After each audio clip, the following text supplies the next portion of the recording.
show. We are just doing this the first Wednesday of every month. So today we have Zach with us, and we thought about talking about myofascial release or self-massage, and just kind of walking you through what exactly it is, how to do it, the science behind it. And then at the end, we'll actually be foam rolling. Zach is on the floor. I'll be showing you some techniques against the wall, so you can practice it a little bit with us. So if you want to grab a foam roller, if you have one, this is a great time, or a lacrosse ball or a tennis ball, you can use that. You don't have either of those, no worries. One thing that might work is even like something as simple as a coffee holder or mug, or a water bottle or something. But also, if you just want to listen and learn a little bit and watch and then try it the next time you're in the gym, by all means, feel free to do so. Okay, so we're going to start out by defining what exactly myofascial release is. So I'll let you take that over, Zach, and then I'll plug in any other notes that I want. Cool. All right, everyone. How's it going? Yeah, feel free to write in comments. Hannah and I will try and answer them today. There's not too much content. But yeah, the myofascial release. So we're going to be talking mostly about self-myofascial release, which is you being able to do this on yourself, at the gym or, on recovery days. And this is basically a technique where we're going to kind of target those areas of the muscle. There's those tissues, covering all the muscle tissues, the myofascia. So we're really just focusing on those areas and releasing those areas with self-massage. And on the next one, we'll go over the different techniques, the different items, because there's so many out there. Yeah. I did want to touch on that. A lot of times the fascial part of our muscle, so all of our muscle is surrounded by myofascial tissues. So we have like the muscle and then the tissue on the outside, and they surround and support the muscles throughout your body. And they get, the reason that we need to release them is because they get negatively affected by common like poor posture, dysfunctional movement patterns, like repetitive motions, like a baseball player, they're going to throw it over and over, or even you're constantly going to be around it and typing. Maybe you just do the same movement over and over. That's going to cause, some areas to be tighter, overtrained, some to be undertrained and looser. So we use myofascial release as a way to try to fix all of that and get our body to be feeling the best as possible. Okay, and there are tons of modalities and ways to release those trigger points. So usually the most common way I use it with my clients is the foam roller. We have tons of them around in the Corvallis gym. Foam roll is like my number one go-to, and then I usually go to the lacrosse ball. Yeah, and I'm the same way. So there's so many different ones, and even out of these, it's like there's like 10 different foam rollers and 10 different balls and self rollers and massage tips. So there's different ways. Different ways are going to be for different muscle groups. For example, it's going to be hard to like foam roll like your shins, your tibialis anterior. That's probably going to be used more with either your hand, the lacrosse ball, or the self roller you see there on the top left. So just knowing which ones are best for what. But like Hannah said, the easiest way to start is the foam roller and the lacrosse ball, because those are a little forgiving too, because the foam roller, the one on the screen, that looks like a really soft one. So if you're completely new to this, I would suggest getting a really soft foam roller. The one I have today is actually really hard, so I'm going to be crying later. And then the lacrosse ball, like Hannah said, if you have a tennis ball, that's a good option too. It's a little softer, right? But yeah, the lacrosse ball is going to allow you to pinpoint the area a little bit more. So yeah, there's pros and cons for everything, and it's just about knowing the right tool for the job. If you have any questions on that, let us know. But we'll kind of go over that when we demo a little more. Yeah, I know the massage gun was like really, really popular. I feel like a couple years ago it came out, and it was like oh my gosh, everyone was buying them. And they're so expensive. Now they're definitely going down in price because I don't think there's as much demand as they were. It was just kind of a trend, I feel like, a couple years ago. But they're still great. Especially you see how that one guy's holding it himself. I find it more beneficial when you have a partner holding it on those areas that are tight for you, since like that's kind of causing him to be a little bit more tense. But if you're just Hmm. by yourself, it is a great way to get a little bit deeper into that muscle tissue. Yeah. Okay, let's talk about the science. Um, Zach, it looks like you are muted, FYI. But so I'm gonna quickly Oh, I try pushed to. There like a you are. button and it muted me. There you are. Yeah, Um, I could talk about this. yeah, go ahead. So yeah, this took me back to my college days, and I was like really looking up all these terms to make sure I get it all right. So the the way this works, okay, so I have it all right there, but I'll try and make this a little simpler for us. So the main reason why this works is we're basically trying to tell our nervous system to relax. Okay, so when we have pain, let's say you have pain in the quad or something, that pain is usually it's there to get you to not move, right? So if you're tight in a certain area, your body's going to try and protect yourself.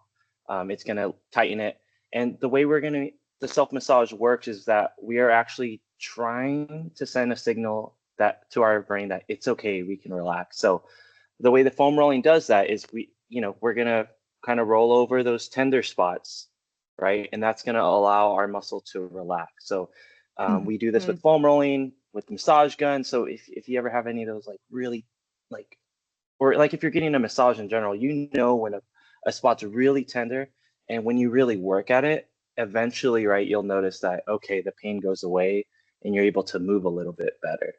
So Yeah, that's how it works. And then obviously, it's going to break up the tissues a little bit. But yeah, Hannah, I know you wanted to talk about it too. So yeah. It's based off myofascial release is based off of the principle of autogenic inhibition. So yeah. within our muscles, we've got the muscle spindles, and you see on the screen Golgi tendon organs, so GTOs.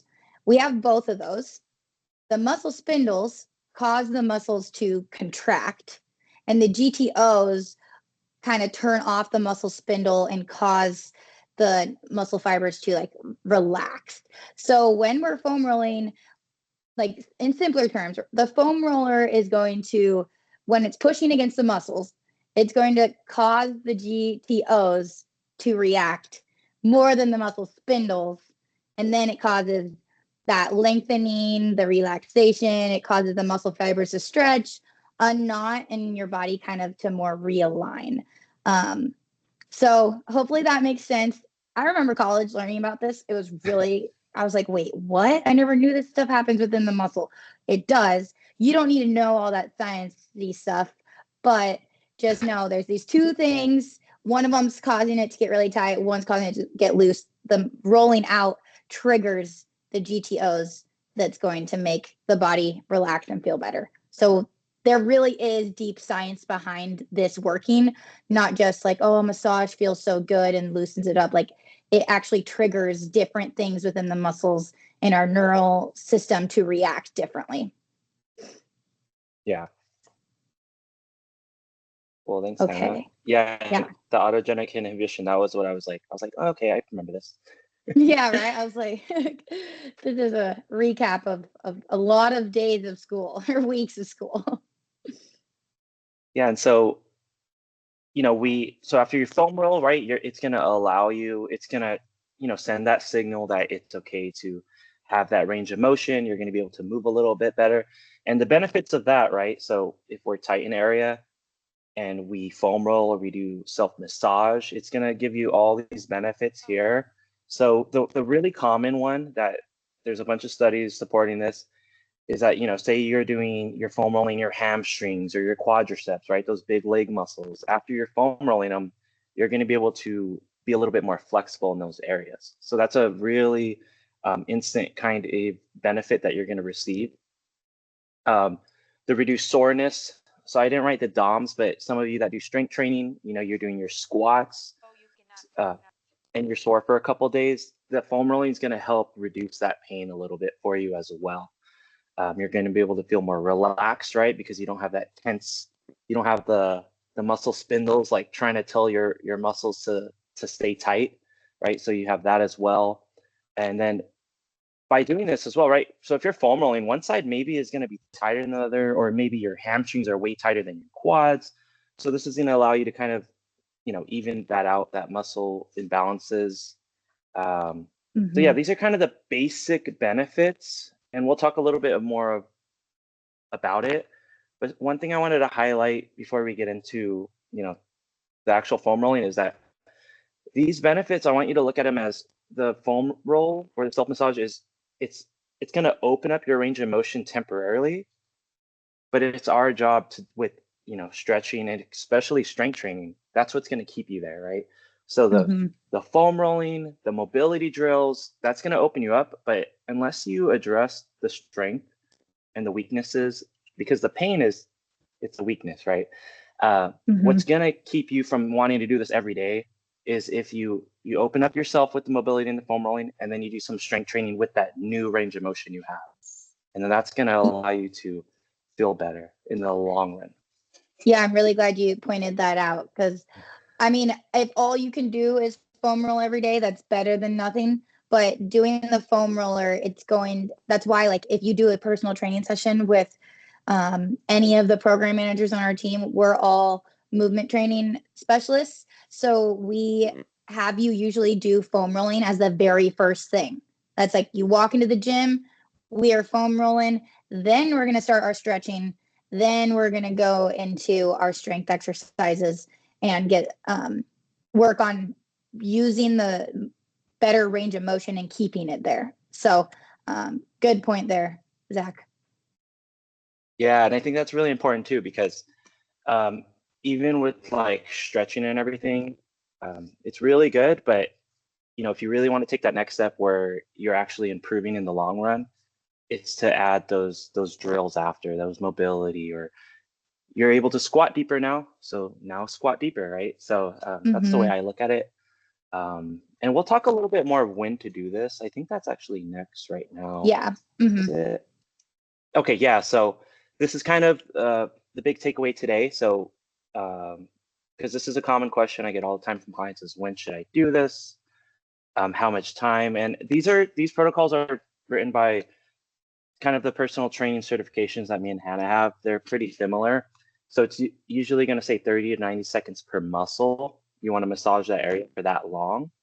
And as far as timing, I looked at a couple different studies. It shows there's benefits of going fast versus slow, but I would just go at a kind of moderate pace. So maybe say you're working like the quadriceps, maybe it's like 3 seconds going down, 3 seconds going up, something like that. Not too fast, not too slow. It's probably the best, but whatever feels good, honestly. And you want to avoid going over your joints. So that's like another common one is, like, for example, the kneecap. You don't want to go under your knee. You want to stay basically like where the belly of the muscle is. That should be where your goal is. Yeah, and if you feel those like, it is sometimes hard to find our trigger points, maybe that one main area that's causing that dysfunction in the muscle group that you're rolling out. But if you do find it, I always tell my clients, like, hold it right there, take deep breaths, let your body like sink into it, and let it kind of like relax and dissipate a little bit before continuing to move. But if you don't find those trigger points, it's totally good, just like Zach said, to just like roll up and down, like up and down, but slow. This is not we're not over there like rolling nice and fast. We are taking our time, letting those neuron impulses react to cause that tension release. Yeah, and like Hannah said, those trigger points, those areas. So say you are going to roll out and you find an area that's really tight. It's a good idea to maybe sit on that area for the 15 to 30 seconds, and that's going to help you. We're going to, like we were talking about the muscle spindles and everything, that 15 to 30 seconds laying on that point, that trigger point right there, that's going to help send a signal to release to our body. So if you do have a tight spot, it's okay to kind of lay your weight on that spot for 15 to 30 seconds. Something else Mhm. I want to say about the rolling is we want to do normal breathing, and we want to kind of like look at our posture. Like we don't want to be rolling our quad and then biting down and turning our head. So we want to be able to roll where we can feel like we can relax through the pain. Okay, it's going to be a little painful, but that pain is just a signal of, and just deal with what you have to. If it's too painful, you like we said, there's different areas, and we'll show you how to kind of make it a little less painful, but also having a lighter ball, a lighter foam roller, a softer Mhm. one. Yeah. That's something that you can consider as well. Awesome.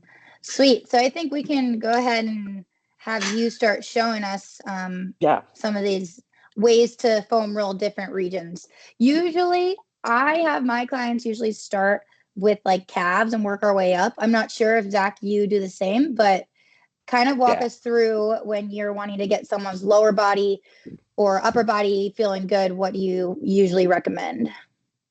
Okay, yeah. So hopefully you can see me pretty good. So Yeah. for the foam rolling, right? I have this is like a trigger point foam roller. It does have like the different ridges, so you could kind of play around with that, especially on different parts of the muscle. Um, for today, I'm not really going to worry about that. But yeah, the first one, Hannah says the calves. We usually work from the bottom down, and Hannah can show you the feet with the ball later. But yeah, for the calves, right? Those for the gastrocnemius. Those are those big muscles right here. So the beginner way, right? If you've never done this, is so I'm gonna place. I'm wearing long socks so you can see, but kind of where the calf starts right here, like not too far down the Achilles. I'm gonna roll from there to about right here. So I'm not gonna get under my knee at all, but I'm gonna go from about right here to here. Okay. Now the beginner way I would say is doing both. I would recommend a bigger roller, but I only have the small one here. I'm gonna use my hands to support. And like I was saying, we're gonna try to relax. So something we could do is we could just roll with our hips down. Okay, that's fine. Now, if you want to kind of bring it up a little bit, we would lift our hips off the ground, and that's gonna add a lot more weight, right? So depending on your pain tolerance, we don't want it to be like a 10 out of 10 pain. It should be like a 6 or 7 maybe. Like it's gonna be a little bit painful maybe, but we don't want it where you can't hold it for 30 seconds. Okay, so you're gonna have to play around with it. Okay, so yeah, so that's how I would foam roll. Normal breathing. I would go up and down, maybe 1, 2, 3, 1, 2, 3, for about the 30 to 90 seconds that's recommended. If you feel that's too easy or you don't feel it, then I would suggest trying one leg at a time, right? So one leg, same thing, going up and down about 3 seconds for 30 seconds. If you do find a tender spot, when I do single leg, I like to support myself with the other leg. If you do Mm-hmm. find a tender spot, right? So we're gonna relax on it for 15 to 30 seconds, okay? Um, Another thing I would say for this one when we're doing the calf is you can play with angles a little bit more. It's a little easier. So, for example, if I want to do maybe the outside of my calf, I would turn my leg outward. If I want to do the inside, I'd maybe do inward like that. You can even just do that in general. If you have a tender spot, that's something that people like to do.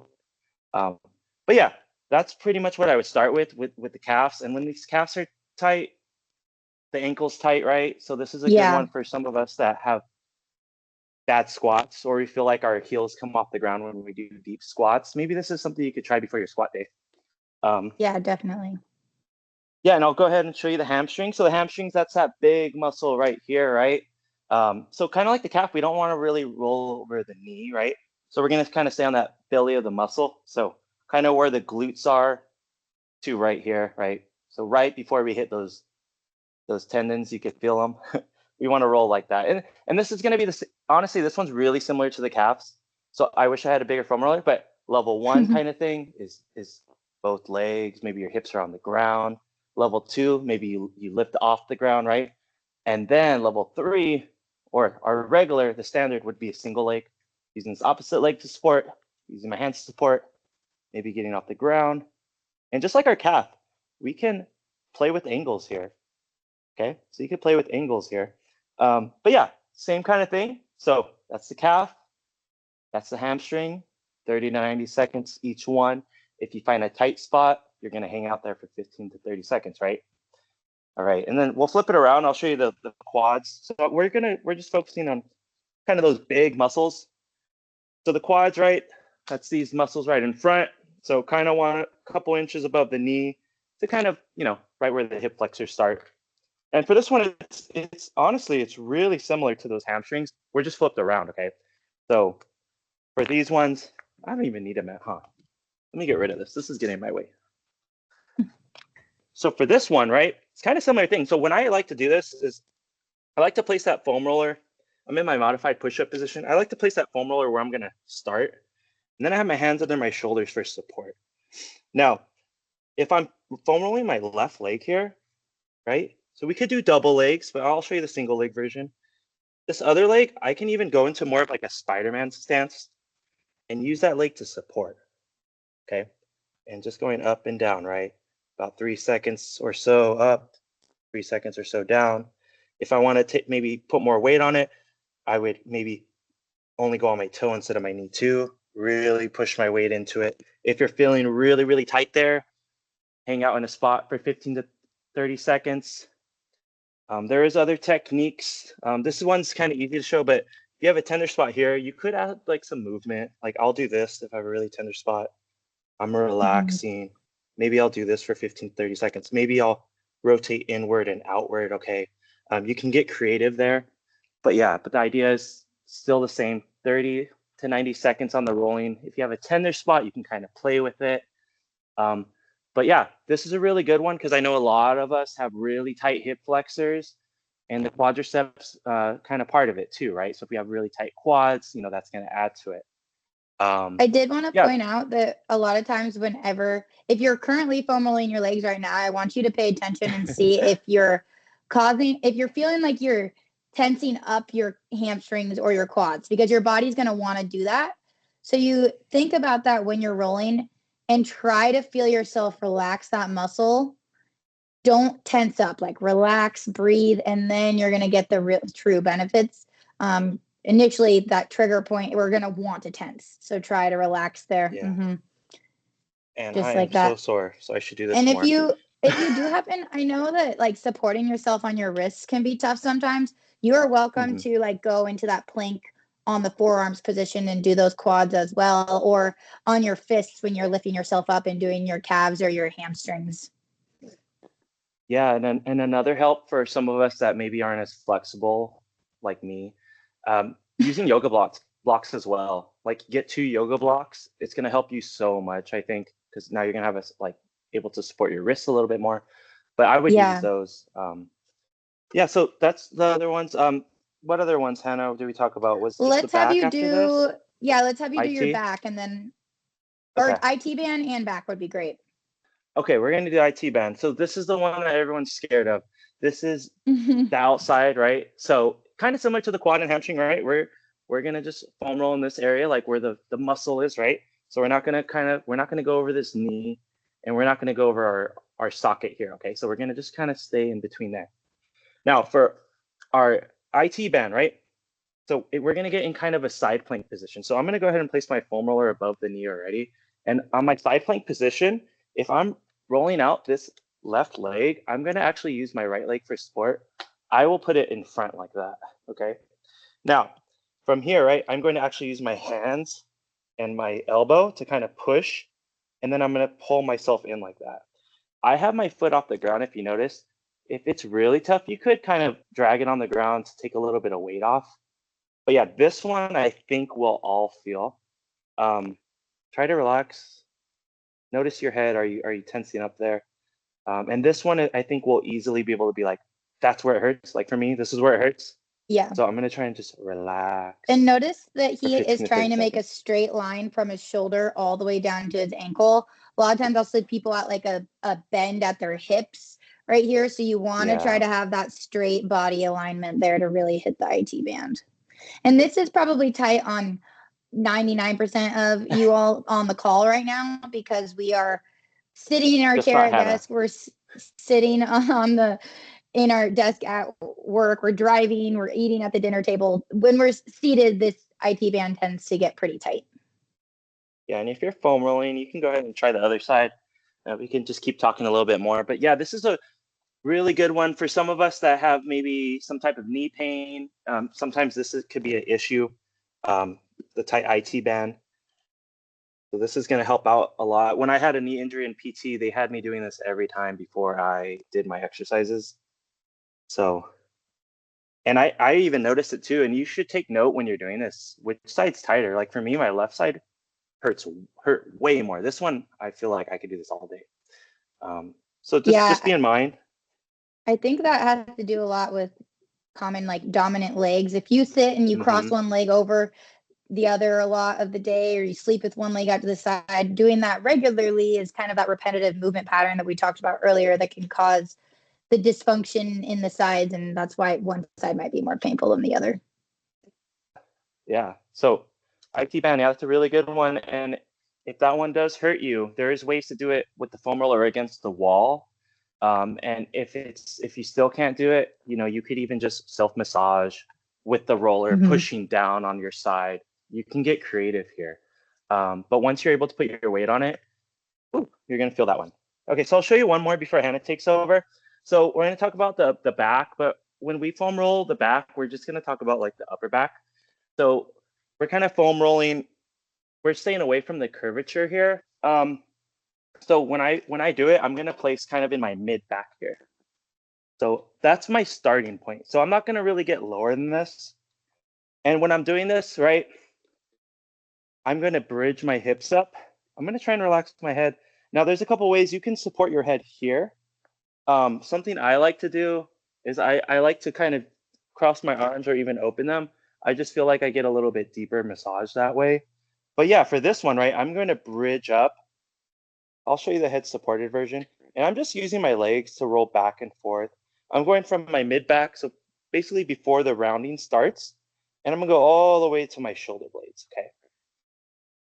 And I'm just going about 3 seconds up, 3 seconds down. I just had like 3 pops there.